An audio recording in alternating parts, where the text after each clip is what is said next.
welcome to this week's episode of Super Pinoy on Upnat TV Channel 36. This is your Kuya Romy, and we are here on Tuesdays with Kuya Romy. And with us today is Jazz Vidamo. She is 12 years old, and already she is a trained opera singer. And we have her this afternoon so she can share with us stories about how she became an opera singer, right? Jazz, would you like to say something about yourself first? Okay. Hi, I'm Jazz, as Tito Romy has already said. I sing opera, and I really enjoy it. And yeah, I just sing opera. Yeah. And you're 12 years old. Yes, right? I'm 12. When did you start training yourself, or how did you discover your talent? One night we were sitting down and watching America's Got Talent, and all of a sudden I see this young girl who is an opera singer. She walks up on stage and starts singing, and I asked my mom, "Mom, I want to sing like that too." And she says, "Okay." And then she brings me to my grandma, who was already an opera singer. So that's So how I got your to- grandma is an opera singer, okay? And Yeah. she taught you how to sing opera. Was that part of it? Yeah. How old were you then? 8. You were 8. Is that a good time to start learning singing in the opera?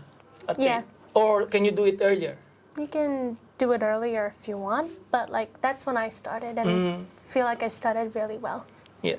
Okay. And how did you train yourself apart from your grandma teaching you how to sing in the opera? Did you have formal teachers or? Yeah, I did have formal teachers. I have my mom. She's there coaching me, and my grandma. Then I met Dame Malvina Major, and she referred to us teacher. Yeah, this one time it was with my music teacher. She got me to lay down on the ground with a book on my stomach, and I practiced my staccato. So if the book goes up and down, it means that my air is good and going up and down. So this is your music teacher in school, was it? She was referred to us by Dame Malvina Major, and she is in Hamilton. In Hamilton, yeah. Oh, by the way, Jess lives in Mata Mata, all right? And she sings in Auckland, she sings in Hamilton, and she sings for some very good causes as well. Like I think there was one time when you participated in an event where Special. the beneficiary was Shine, right? Oh, yes. The Women's Refuge. Okay. Yeah. And since 8, you're now 12. That's 4 years that you've been training yourself, right? And do you also participate in events, or where do you sing? I've sung in big things like Ocopa, World Championships of Performing Arts, and Aria Lockwood in Rotorua. I've sung with an orchestra, which was really fun. And I think I was there when you sang with the Mrs. Universe contestants, right? Part of your repertoire, you sing Filipino songs like Kundiman, right? And also some of the opera songs, and also some English songs in between, right? And which one is you think most suited for your talent? Opera and kundiman. Opera and Kundiman. Yeah. Who taught you about Kundiman? Kundiman, by the way, is a Filipino native, is it native? Or more like ethnic song.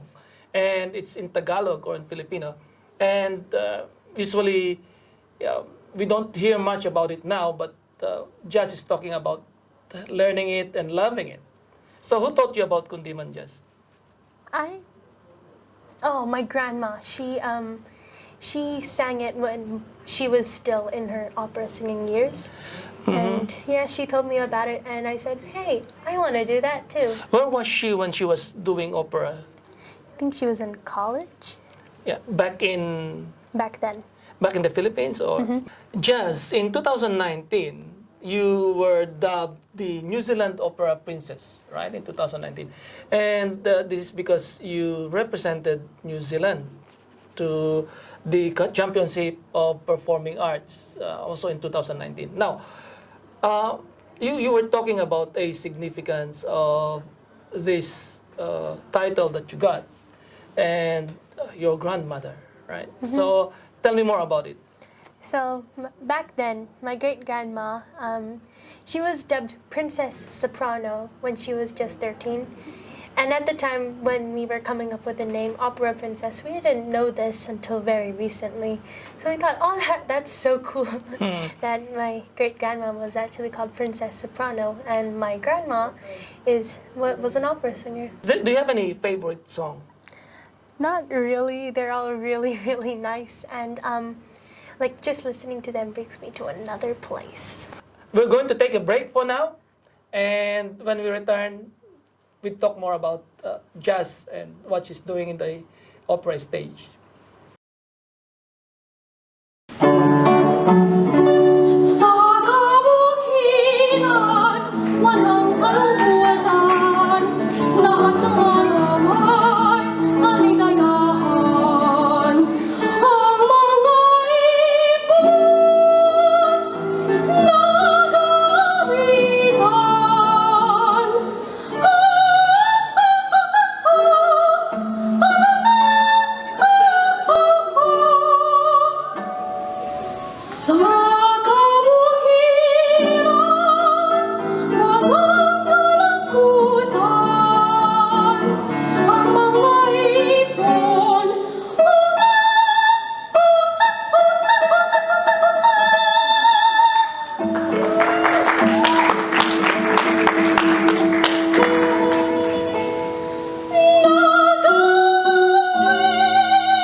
Así te amo, así te amo, hasta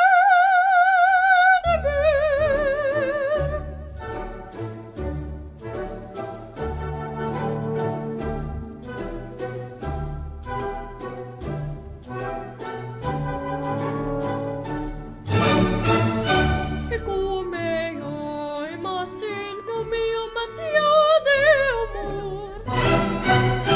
Así te amo hasta de ver.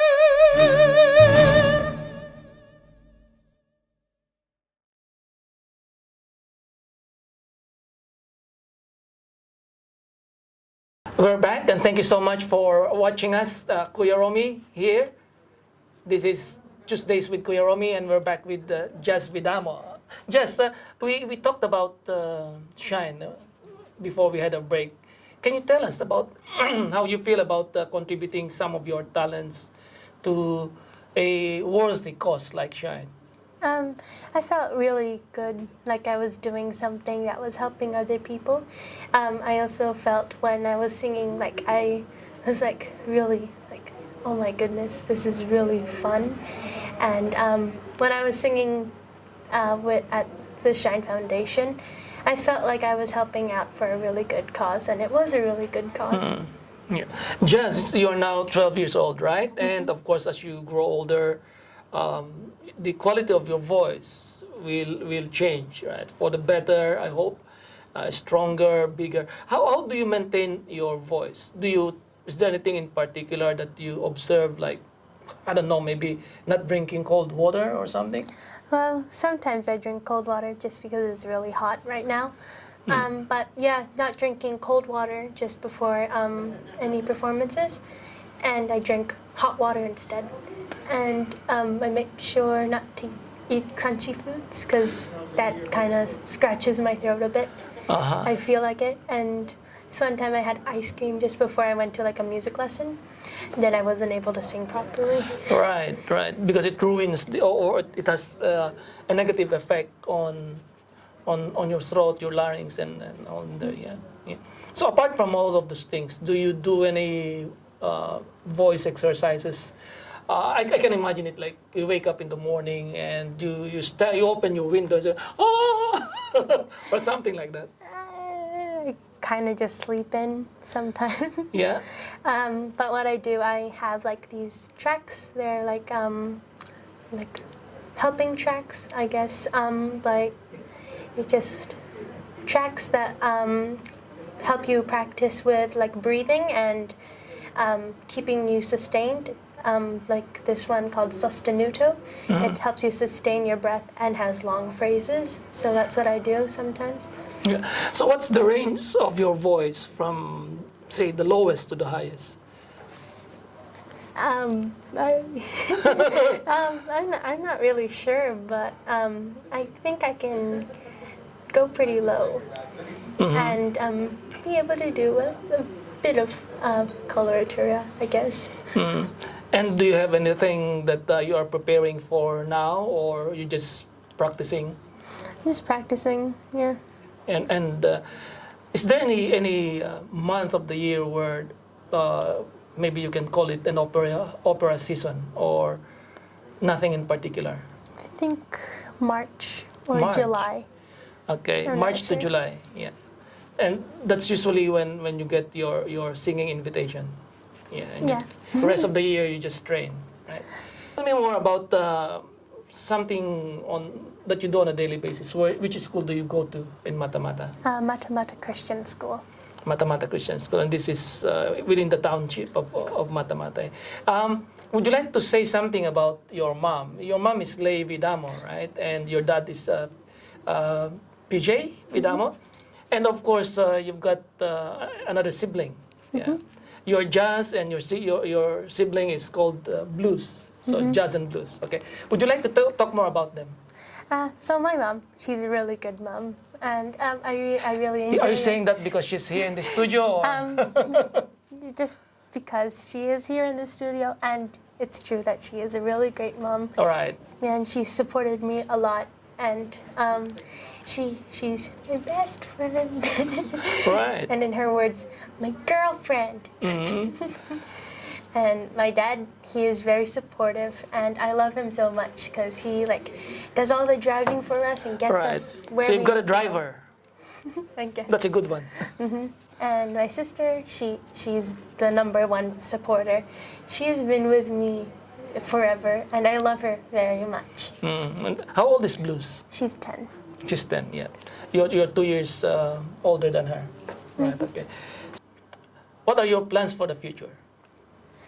I think I'm gonna like major when I go to college, university. I think I'm gonna major in music and then minor in theater because theater is really fun and I really enjoyed it when I did the Little Mermaid Junior in 2018. Yeah, Yeah. And how did that feel? accomplishing. Like I finally did something that was like really fun that I did. Yeah. Yeah. So if there's anything that you'd like to share with your fellow teens, yeah, not even a teen, you're just 12, children in our community who would like to follow your footsteps, what can you say to them? Do your best. You can do it. Because if you're trying to do something and you're trying to get to it, just keep going at it, small bits by bit, and then you'll get there. So. Okay. Thank you very much for staying with us, Jazz, for sharing your time here in Tuesdays with Kuya Romy. And for those who are watching this episode, we are going to bring you some of the performances of Jazz Vidamo.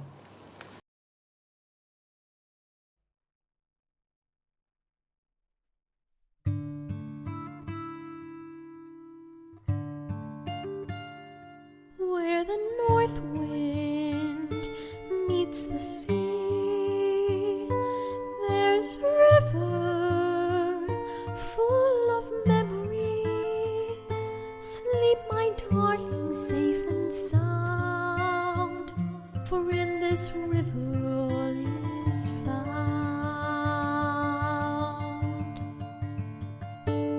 In her waters deep and true lie the answers and a path for you. Dive down deep into her sound, but not too far or you'll be drowned. Yes, she will sing to those who'll hear, and in her song all the magic flows. But can you brave what you most fear?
Super Pinoy, ikwento mo. Super Pinoy, ikwento mo! From VOA News, let's take a look at what's happening in other parts of the world. If you're one of those people who are always losing track of your personal belongings, the Chipolo Bluetooth-based item finder is designed to help. It works when Chipolo is attached to an item like a wallet or a backpack. When you connect it via Bluetooth to the Chipolo app on your phone, you can search for your missing item by opening the app and tapping Ring to Find, and the object will start to ring. Ring the remote. Sure. But Chipolo is in a crowded market with Tile and other competitors, including Samsung. It's found a way to stand out, though, with its Chipolo One Ocean Edition, made from trash found in the ocean, specifically recyclable fishing nets.